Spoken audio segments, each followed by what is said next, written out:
নরসিংদীর মাধবদীতে ২ থেকে ৩ মাস বয়সী এক শিশুর পা মুচুড়ে দেওয়ার নিষ্ঠুর ঘটনাটি ঘটেছে।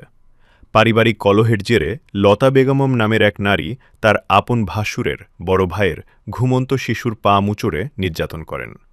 গত ১১ জুন ২০২৬ তারিখে নরসিংদী সদর উপজেলার আমদিয়া ইউনিয়নের পাইকাদি এলাকায় এই ঘটনাটি ঘটে।